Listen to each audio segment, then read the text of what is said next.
नमस्कार दोस्तों, स्वागत है आपका यूपीएससी सीएससी की यूट्यूब चैनल में।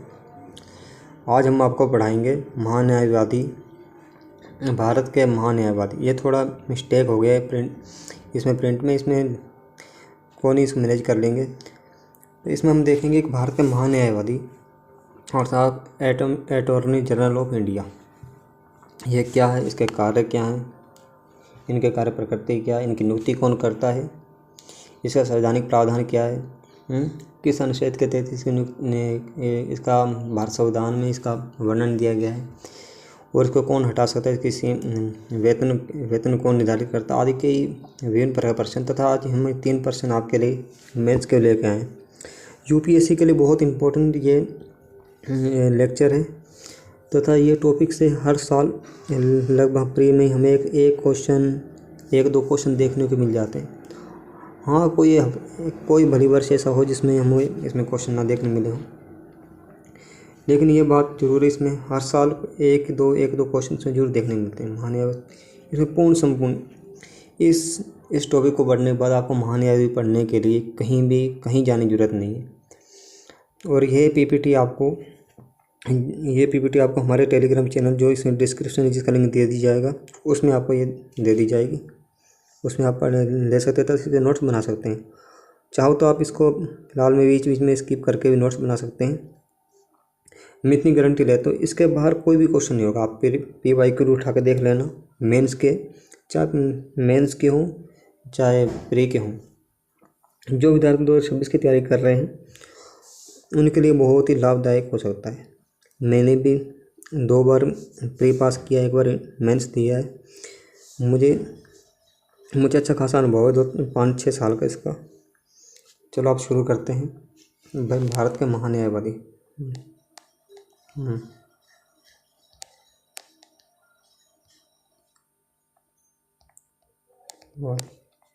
भारत के महान्यायवादी, शुरू से परिचय शुरू करते हैं इसका। भाई भारत के महान्यायवादी कौन है? देखो, भारत के महान्यायवादी ये सर्वोच्च विधि अधिकारी होते हैं।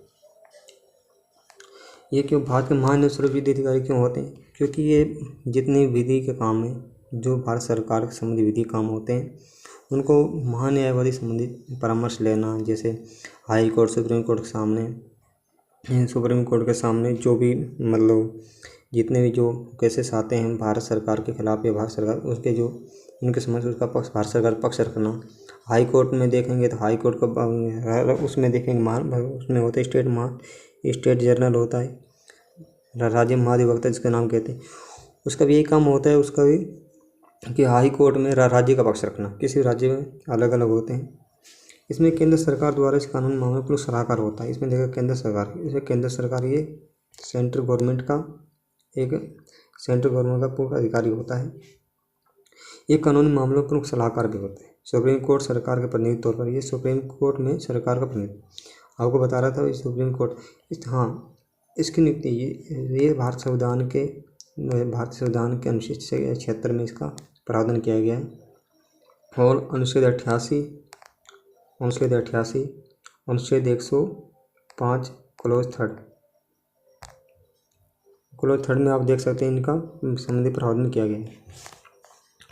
ऊपर चलते हैं और संवैधानिक आधार के, और ये संवैधानिक आधार अनुच्छेद 76 के तहत, अनुच्छेद 76 में महान्यायवादी का भारत संविधान में इसका वर्णन है। इस पद और स्थापना ये भारतीय संविधान के अनुच्छेद 76 में दी गई है। इसके पद और स्थापना। महान्यायवादी की नियुक्ति कौन करता है? देखो, महान्यायवादी नियुक्ति राष्ट्रपति अक्सर, कई बार क्वेश्चन याद है, महान्यायवादी की नियुक्ति भारत के प्रधानमंत्री करते हैं अक्सर इस पहचान में। देखो, भारत के महान्यायवादी नियुक्ति राष्ट्रपति द्वारा की जाती है। अनुच्छेद 76 में दिया गया है भारत महान्यायवादी कौन करेंगे? नियुक्ति करेंगे, राष्ट्रपति करेंगे। ये इसमें भारत के महान्यायवादी नियुक्ति राष्ट्रपति द्वारा की जाएगी। ये देखो इसमें, और इसकी पात्रता कौन है, ये भाई इसकी योग्यता क्या है, इसमें बताया गया भाई महान्याय बनने के लिए योग्य कौन है। देखो, ये इसकी नियुक्ति राष्ट्रपति द्वारा की जाती है। और इससे योग्य कौन है, कौन भारत का महान्यायवादी व्यक्ति बन सकता है? सबसे पहले से सुप्रीम कोर्ट। देखो, इसमें थोड़ा जो कुछ भी देखो उससे एक बार हट जाओ, मैं आपको वैसे समझाता हूँ।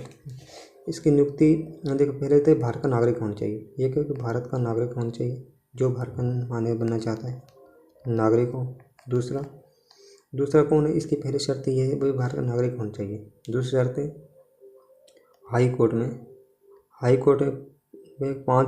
10 साल, हाई कोर्ट में 10 साल तक एडवोकेट रहा हो। थोड़ा पेन हमारा थोड़ा ख़राब है, इसकी वजह से थोड़ा लिख पा नहीं रहा। एडवोकेट रहा हो,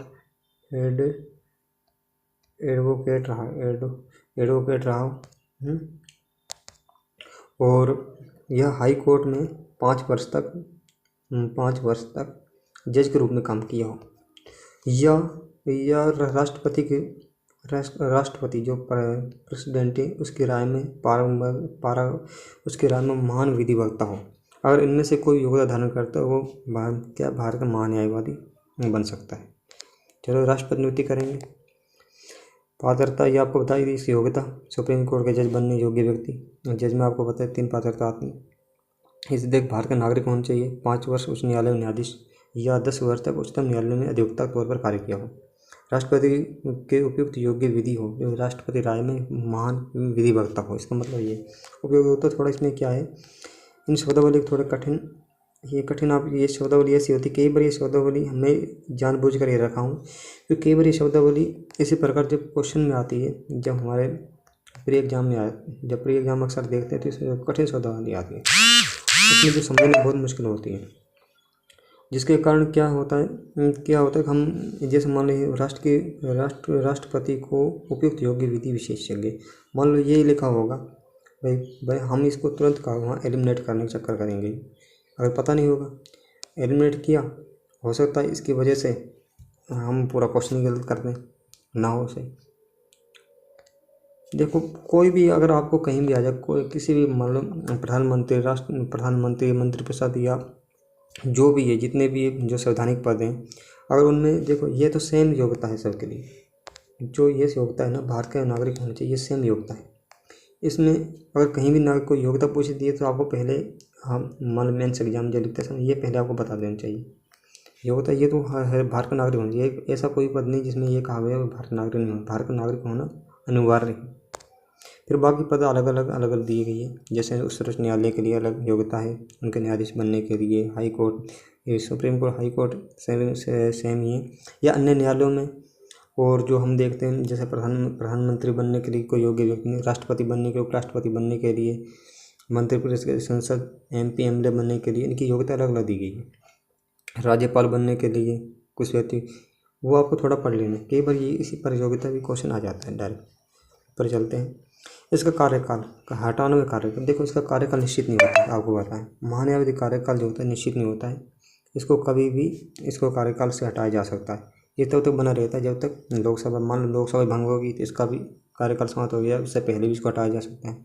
ये राष्ट्रपति इच्छा पर कार्यकाल, मतलब जो यहाँ लिखा हुआ है ना आपका इच्छा पर कार्य पर निर्भर, मतलब ये है राष्ट्रपति की इच्छा पर निर्भर करता है, मतलब राष्ट्रपति के नहीं। यहाँ आपको ये बता दें, राष्ट्रपति का मतलब होता है कि मंत्रिपरिषद,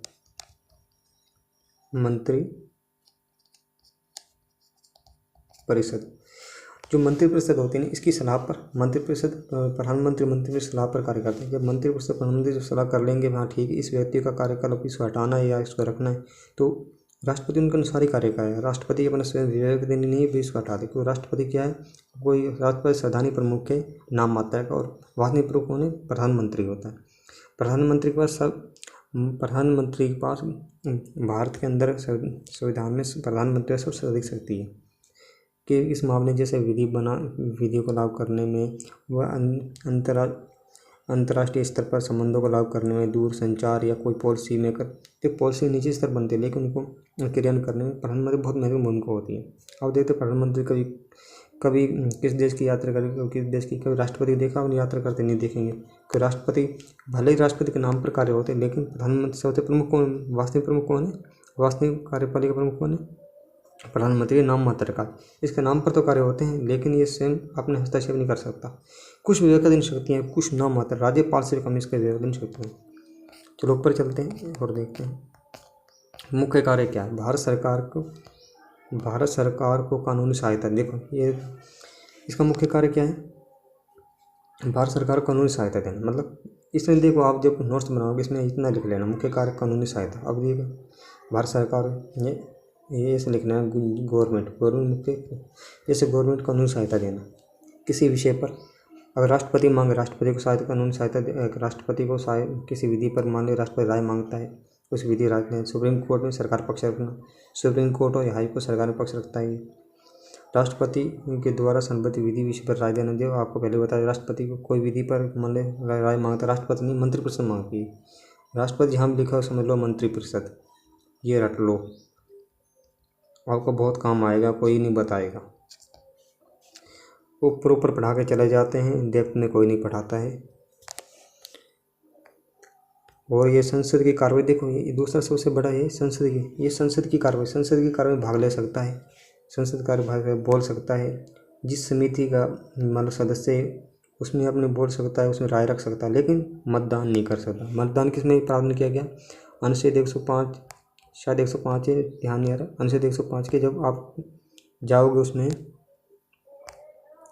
जब अनुच्छेद 105 में जाओगे ना, उसमें क्लोज 3 दिया हुआ है, 105 के क्लोज 3 में उसमें दिया हुआ है कि ये राष्ट्रपति जो मतलब जो महान्यायवादी है ना, इसको सब जो भी विशेषाधिकार है वो सब मिलेंगे जो संसद सदस्य मिलते हैं। लेकिन जो संसद सदस्य जो योग्यता लागू होते हैं, निर्योग्यता लागू, वो भी इस पर जो संसद सदस्य जो जिस प्रकार हटाया जा सकता है उसे, मतलब संसद सदस्य होते हैं जिस प्रकार अगर उनको भाई माले बर्खास्त किया जाए उसी प्रकार इसको बर्खास्त किया जा सकता है। इसमें स्पष्ट लिखा हो, आप इसको पढ़ना है एक बार। 105 है, 6 नहीं, वोट का अधिकार नहीं होता है। चलो ऊपर चलते हैं। अधिकार, इसका अधिकार यह कोर्ट में सरकार हितों की रक्षा करता है। कोर्ट में सरकार सरकारी पक्ष रखता है, उसके हित में मान केंद्र सरकार का ये महान्यायवादी है तो केंद्र सरकार का पक्ष रखेगा, ये तो है नहीं राज्य सरकार का पक्ष रखेगा। ये केंद्र सरकार के हितों की रक्षा करेगा। आवश्यक दस्तावेजों जानकारी प्राप्त करने का अधिकार, मान लो सरकार को कुछ विधि पर कोई जानकारी मांगनी है तो सीधा इसे बोलेगा भाई साहब विधि की सलाह, इस विधि पर हमें कोई मतलब राय चाहिए, तुरंत ये राय देगा। सभी केंद्रीय मंत्रालयों का समन्वय, मतलब इसका साफ मतलब जितने केंद्रीय मंत्रालय संबंधी कोई विधि संबंधी कोई मामला है, विधि संबंधी कोई उनको राय चाहिए या विधि संबंधी उनको कुछ भी उसके बारे में जानकारी चाहिए, सभी मंत्रालय से समन्वय उनको विधि संबंधी जितने भी उनके संबंध काम होते हैं या उनकी राय होती है ये उनकी जानकारी देता है। हाँ, इसको देखो, इसको व्यक्तिगत जिन मुद्दों पर मान लो किसी मुद्दों पर मान लो सरकार ने राय मांगी हुई इससे, तो सरकार उस पर ये केस नहीं लड़ सकता। इसको पर्सनल केस लड़ने है छूट, उस पर पैसा मिलता है इसको, मतलब पे इसमें साफ लिखा उसको पे मिलेगा, इसको पे भी मिलता है। लेकिन जिन एक तो सरकार के विरुद्ध कोई प्रैक्टिस नहीं कर सकता, सरकार के विरुद्ध कोई किसी मतलब केस की सुनवाई नहीं कर सकता, ना उसे लड़ सकता है, और ना ये ना तो इसके सरकार विरुद्ध कोई सुनवाई कर सकता, ना ही अवसर दूसरा कि सरकार विरुद्ध सुनवाई नहीं कर सकता। दूसरा ये क्या इसमें खिलाफ सरकार के एक तो खिलाफ सरकार के विरुद्ध कोई जो पक्ष, हाँ जो सरकार ने जिन पहले बताया जिन विधियों पर सरकार राय मांगी है उन राय पर ये प्रैक्टिस नहीं कर सकता, ना ही उनका केस लड़ सकता, ना ही सरकार के विरुद्ध कोई मान लो कोई भी प्रैक्टिस है हाई कोर्ट सुप्रीम कोर्ट में नहीं लड़ सकता। इसको ये रोक लगा दी गई है क्योंकि ये सरकार का अधिकारी है, केंद्र सरकार बात रखा है उसके हित में संरक्षण करेगा, ना कि ये किसी अन्य के लिए। सीमाएँ क्या इसकी, सरकार के विरुद्ध केस नहीं ले सकता, कानून गोपनीय बनाए भाई, मतलब ये जितनी भी सरकार संबंधी जो कार्य हैं जो विधि ली उस विधि की ये नहीं कि हाँ ठीक है ये किसी को बता दे या परिवार को बताए, हालांकि इस पर ये रोक लगा और होनी भी चाहिए क्योंकि गोपनीय बनाए रखना हमारा भी वैसे गोपनीयता बनाए रखना अनिवार्य तत्व भी है। अगर गोपनीयता नहीं होगी तो सरकार के कार्य के काम करती है। मान लो जो पड़ोसी देश या एजेंसियाँ हैं विदेशों की उस पर वो मान लो वो रखेंगे तो फिर इसमें समस्या खड़ी होगी। निजी प्रैक्टिस सीमित है, निजी प्रैक्टिस नहीं कर सकता ये चक्कर, हाँ ये क्या इसमें ये है, ये निजी प्रैक्टिस नहीं कर सकता, हित टकराव होने किए क्यों नहीं निजी, क्यों हित टकराव मान निजी प्रैक्टिस करेगा तो हित टकराव होंगे। ये हो सकता सरकार के खिलाफ निजी प्रैक्टिस करे, इस वजह से रोक लगा दी गई। सॉलिसिटर जनरल में अंतर, अब देख अंतर में क्या, एडिशनल जनरल जो सर्वोच्च विधि अधिकारी है, additional general SGA, additional general ये SGA ये सहायता करते हैं। देखो भारत महान्यायवादी, भारत के एक महान्यायवादी हैं, ये तो भारत के ये महान्यायवादी हैं, ये सर्वोच्च विधि अधिकारी है, ठीक है। इसका संविधान ये क्या है, ये अगर क्वेश्चन इसमें आ जाता है, ये इनका जिक्र संविधान में है, मतलब ये संविधान के तहत संविधान जब बना था उसमें इनका ये क्या है, विधि द्वारा निर्माण किया गया इनका विधि द्वारा स्थापित किया गया इन दोनों को, SG और AG, SG को विधि द्वारा स्थापित किया गया, AG को नहीं, SG को। इसमें दो हैं, सॉलिसिटर जनरल ऑफ इंडिया और अपने राज्य महाधिवक्ता और अपर महाधिवक्ता और अपर महाधिवक्ता,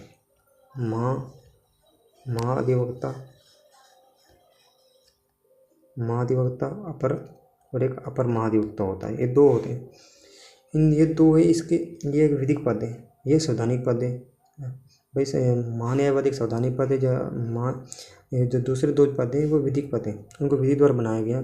इनकी नियुक्ति कौन करता है, ये सबसे बड़ा बात है कि इनकी जो मान लें अपर महाधिवक्ता और महाधिवक्ता हैं, इनकी नियुक्ति कौन करता है। अपर महाधिवक्ता की नियुक्ति जैसे महान्यायवादी की नियुक्ति एडिशनल महान्यायवादी नियुक्ति राष्ट्रपति करता है, और इनकी नियुक्ति सबसे बड़ी इनकी नियुक्ति भाई तो ये क्वेश्चन 2 पूछ रहे, नियुक्ति कौन करे, इनकी नियुक्ति विधि मंत्रालय के तहत राष्ट्रपति की अनुमति के बाद ही की जाती है।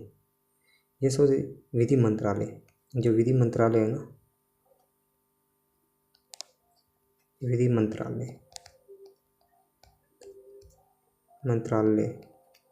मंत्रालय तो राष्ट्रपति की राय पत्रक,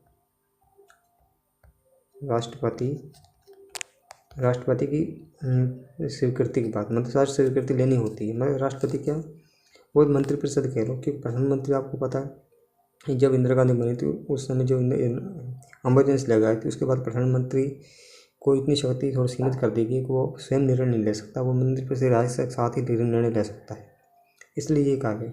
इनकी हालांकि वैसे इनके कार्य सेम है, इनका मतलब इसके कार्य इनके जो दूसरे जो बनाए गए विधि पद जो हैं महाधिवक्ता अपर महाधिवक्ता, ये इसके सहायता करते हैं।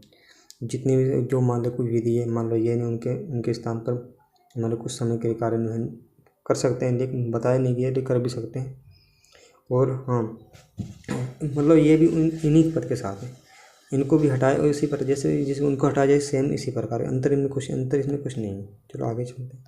प्रमुख बिंदु कहते हैं अनुच्छेद 76 में भारत का महान्यायवादी संसद में भाग ले सकता है, वोट नहीं डाल सकता।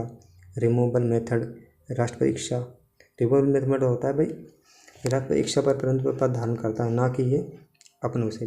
UPSC महत्वपूर्ण बिंदु इनको रट लो ना आज का कोई पता नहीं। सॉलिसिटर जनरल संवैधानिक पद नहीं है, मतलब जो आपको पहले बता चुका हूँ, जो मतलब इसमें जो कुछ भी देखो छोड़ दो एक बार। जो महान्यायवादी एक हो गया, एक महान्यायवादी हो गया, एक हो गया महाधिवक्ता, एक अपर महाधिवक्ता। ये अपर महाधिवक्ता और ये दो पद हैं जो महान्यायवादी एडिशनल जनरल है। एडिशनल जनरल को हटा दो, एडिशनल जनरल तो ये संवैधानिक पद है। ये दूसरे जो विधिक पद है ना, ये संवैधानिक पद नहीं, विधिक पद है। इनकी नियुक्ति आपको पता ही है विधि मंत्रालय के राष्ट्रपति की अनुमति के बाद की जाती है। कमेंट में बताते रहना आपको ये लेक्चर कैसा लग रहा है। वर्तमान महान्यायवादी RK वेंकटरमण है 2025 में, जिनकी नियुक्ति के 2022 में हुई थी। कार्य का पता है 2022 मतलब जो लोकसभा 2026 तक रहेंगे, कार्य 2026 तक है। हालांकि इसको कोई देखने हाँ वनडे PCS या स्टेट PCS में भी अक्सर पूछ लेता है। महान्यायवादी महत्व के केंद्र सरकार कानून ढीढ़ है, ये केंद्र सरकार कानून जानकारी देता है, इसलिए केंद्र सरकार कानून की ढीढ़ है। नीतियों का वैधता सुनिश्चित करना, भाई कोई विधेयक मान लो कोई विधेयक उस पर राष्ट्रपति या मंत्रिपरिषद द्वारा मतलब जो मंत्रिपरिषद द्वारा राय मांग लेगी कि ये सही है, इसमें कुछ संशोधन तो नहीं करना आदि, इसमें